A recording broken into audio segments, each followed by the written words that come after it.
Make America Great Again. The sectors and stocks that I think will go up if Trump wins the presidential election. As the election day gets closer, it seems like Kamala and Trump are running a close race. According to the Real Clear polling, they have Trump beating Kamala by 0.1%. He's represented by the red graph right here, and Kamala's by the blue. And I say it's a close race because depending on the day that you Google Trump versus Kamala polls, either one of them is on top. And when we look at the betting website Polymarket, an overwhelming amount of gamblers think that Trump is going to win, represented by 66.1% to Kamala Harris's 33.9%. Apparently, there's about $900 million worth of bets placed on Donald Trump winning the presidential election, with Kamala Harris $590 million, which is pretty wild to see because at the end of September, it does look like Kamala was favored to win at 50%.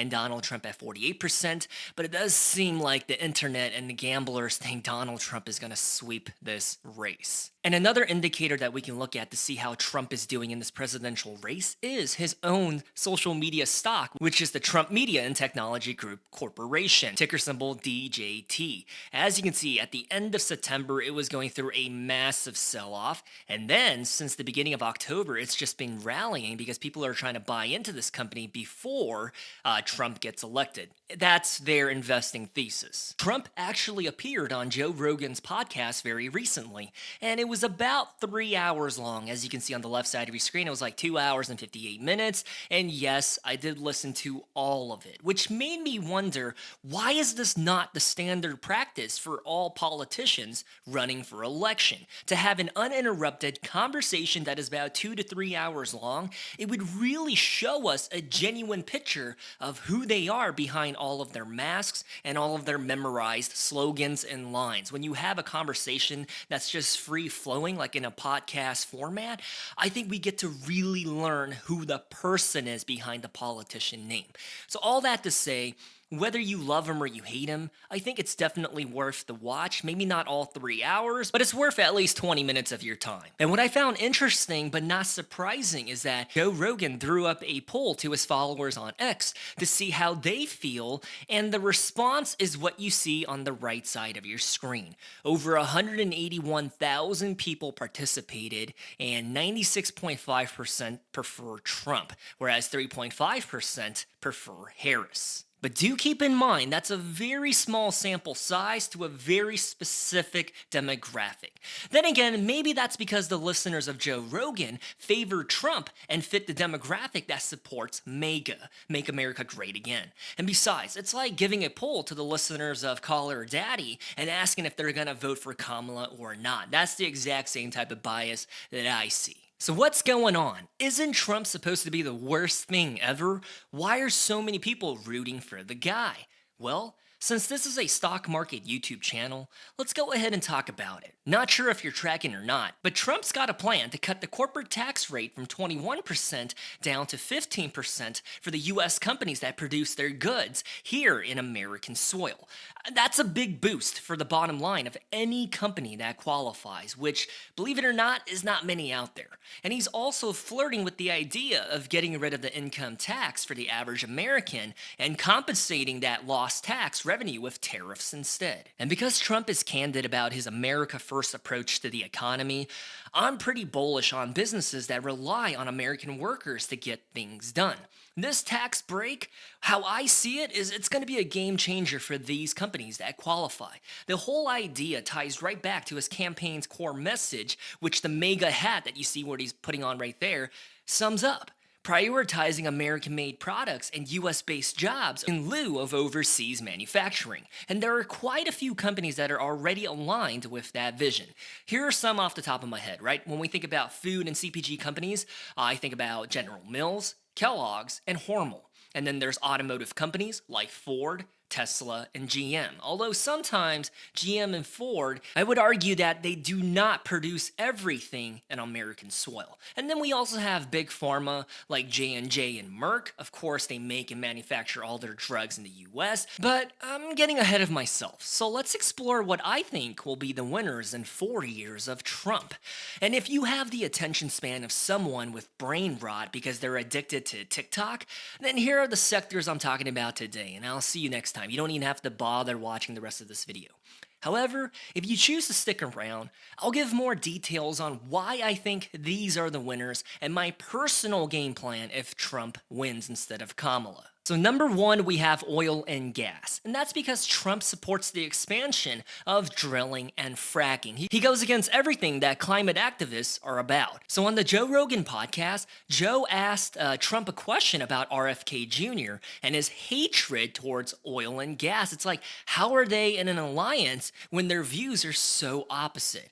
And well, Trump said, word for word, that oil is liquid gold. And he told RFK Jr. that he could focus on health issues and the food stuff, but to leave his environmental agenda off the table. And then they have a deal. So I guess that's what's going to happen. Bottom line is this: Trump likes the oil industry and will eliminate red tape as much as possible. You see, on my walk with the dogs this morning, I thought about it, right?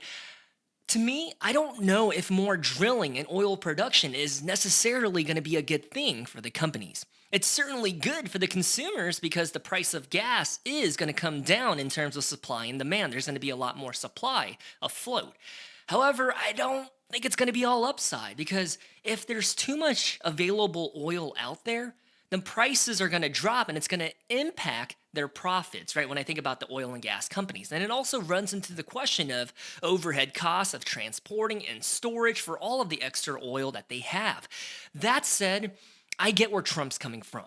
Why leave all these known reserves, especially in places like Alaska, untouched? There is so much untapped oil here in America, it's kind of weird, right? So we might as well tap into them to give the economy a boost, even if it's only temporary. And since we're slowly transitioning to EVs, nuclear, and hydropower over the next few decades, it can make sense to make the most of what we have right now, because in the future, I guess we're going to be clean energy. But what are we going to do with all this oil that we're not utilizing? And when we think about the oil and gas industry, everyone immediately thinks of the big boys, right? Like ExxonMobil, Chevron, or even Shell. But I think the little players are going to be the hidden gems when Trump wins, if he wins. In particular, I'm personally eyeballing Devon Energy, which is trading near its 52-week low right now. And I think this is a pretty good company, pretty good dividend that's stable, but is in a sector that is pretty mature. The room for growth is long gone. At this point, it's all about having a good balance sheet and giving a good dividend and just running a very efficient operation. That's the name of the game for Devon. And I think it's a solid company. I did a deep dive analysis on them, and that's why I'm saying that. And next up, we have the gig economy. So Trump is all about deregulation and cultivating a business-friendly environment for companies that are based in the US, right? If you don't know, gig economy workers don't necessarily work for the company as an employee, but rather they're a 1099 contractor. So in a way, it's semantics because they do represent the company, but they're not actually employed by the company as an employee, which means the company does not owe these contractors any benefits. So when we talk about a 401k plan, health insurance, or anything, they don't have to give it to them. And surprisingly, this is where it's weird. A lot of millennials, knowing that, would still prefer to work for the gig economy over a traditional 9-to-5 that comes with benefits because of the flexibility and being quote-unquote your own boss. Like if you drive for Uber, you can choose to work whenever you want. You can choose to take the day off whenever you want. You can take a 2-hour lunch break or a 15-minute lunch break if you want. The hours you can determine, and I think for some people that appeals to them. So these are the winners of the gig economy in my opinion. Number one, we have the rideshare apps such as Lyft and Uber, and then we have Maple Bear, which right here says Instacart. Their real name is Maple Bear. And then, of course, we have Airbnb. Hate this company, but I can't deny it's a good business. And then there's DoorDash, the food delivery service. And then we have Walmart Spark. And out of all of these, although they're all pretty good, The one that I'm most bullish on is going to be Walmart Spark because you not only buy into the retail arm of one of the biggest companies in the world that's ran pretty well and their supply chain is world class, but you also buy into the gig economy business segment. When you buy into Walmart, you're getting like 20 different business segments under one umbrella, and I think that's pretty appealing. Next up, we have the military industrial complex. Trump is not shy about it. He supports the US military and wants to have a stronger presence with our Department of Defense. More military funding would likely translate to higher revenues for defense contractors and aerospace companies, what you see on your screen right now, as they are the ones that are supplying the equipment and machines for our airmen, sailors, and soldiers. And I guess, what is the Space Force people called? Guardians? Yeah. And I already did a deep dive in my Kamala Harris video, so if you want to know more about each one of these companies, do go watch that one. But talking about Trump here, he believes in peace through strength. Matter of fact, the quota for military personnel is probably going to increase as well. So if you've ever thought or flirted with the idea of trying to become a military officer, if Trump wins, then it could be a good time for you, as the acceptance rate for OTS and OCS should be higher than usual. That also means you would need to get into shape, which you and I both know is a deal breaker. Jokes aside, please don't be offended. Any one of these four companies that you see on your screen right now is a winner to me. And honestly, I would buy into any one of these and sleep safely at night. Soundly at night, I mean. And I guess safely because their products are aimed to defend and protect. But anyways, and you might be skeptical, and rightfully so, because I'm singing the highest praises for these companies because I must be owning a lot of shares of them. But believe it or not, personally, I'm not invested into any of them as I think they're a little overvalued right now. However, they are on my watch list, and if they ever go on a dip, I would consider that as an opportunity to flick my left nipple, open up my investing app, and to buy like 5 or 10 shares of any one of these if they go on a dip. Next up, we have the construction industry. So Trump's focus is all about making America great again, right? And the bigger question that Kamala supporters ask is, was America ever really great? Anyways, when we think about Trump's focus, that means tearing down old stuff and building it back up, or just improving our infrastructure across the board. And if he actually goes back into office, I'm sure his approval rating will be predicated upon the creation of new American jobs. So this sector might see a boom under his leadership, right? I feel like that's how they're going to examine the success or failure of his presidency, by the amount of American jobs created and keeping the unemployment rate low, and also I guess the GDP per capita, and whether or not he can prevent World War III from happening, but that's neither here nor there. And based on some articles that I have read online, it seems like Gen Z is a lot more open-minded into going into the trades instead of going to college, especially the young men. So there seems to be a perfect recipe for success that's in place right now if everything is executed properly, and these companies right here could flourish. All right, I think everyone and their fat dog gets the investing thesis. So let's go ahead and talk about the companies that are on your screen right now. Well, number one, we have Vulcan Materials, ticker symbol VMC, and Martin Marietta Materials, ticker symbol MLM. They're both doing the same thing, right? They're producers of construction ingredients such as crushed stone, sand, and gravel. The only difference between the two is that Vulcan is bigger than Martin. So these are the guys that are supplying the raw materials for construction projects. And then down here, let's talk about these three companies, because these three are on the actual constructing side. They're not just dealing with the raw materials. First up, we have Fluor Corporation, ticker symbol FLR. It's an engineering and construction firm, so they design and implement a project from A to B. So when I think about that, not only do they have civil engineers on hand, but they also have project managers, construction crews. So I would say that's a pretty good business model, especially after looking into them. They do a lot of projects for the government and for the oil and gas industry. And as we learned earlier, the oil and gas industry has the potential to flourish under Trump. Then there's also Terex Corporation, ticker symbol TEX, and they manufacture and sell very niche construction equipment such as cranes and portable aerial work platforms. So like 20 or 30 floors up in a high sky tower, they're the ones that are providing that equipment so people can do maintenance, to clean the windows, to repaint, to do whatever it is. It's not like Caterpillar or John Deere. These guys are making very niche products. And this one is a reach because the demand for their products, when I think about it, it can be hit or miss. It's not like they're going to have an order for cranes every single quarter that's consistent and growing. Because let's face it, it's not every day that people are buying a crane. So out of these five, I would probably rank Terex last. And speaking of last, we have Granite Construction. Ticker symbol GVA. It's a do-it-all company. They provide the materials and do the construction itself. And a lot of their projects include infrastructure work such as public highways, roads, bridges, tunnels, and rail systems. So Granite and Vulcan are the ones that I'm going to be personally eyeballing as we get closer up to this presidential election and as we go into the next year. And last but not least, we have the finance industry. More specifically, I'm talking about the big banks, the ones that can do M&As, the ones that have investment banking, the ones that do retail banking as well. Back in 2017, Trump's administration focused on deregulating the financial sector. And if you were to ask me, I feel like he's going to do the same in 2025. That's going to allow the big banks to make some bold moves. And with the removal of Lena Khan, because I'm sure he's going to appoint someone new, I would argue some game-changing mergers are going to happen with payment processing companies and these finance firms. With the collapse of smaller banks not too long ago, that's why I'm thinking the winners are going to be the big names, the ones that everyone recognizes, and the ones that have a fortress balance sheet. But more importantly, the ones that have the capacity and the capital on hand to swallow up PayPal or even Block Inc., the parent company of Square, the payment processing app. And this is a side note. You can skip this part if you want.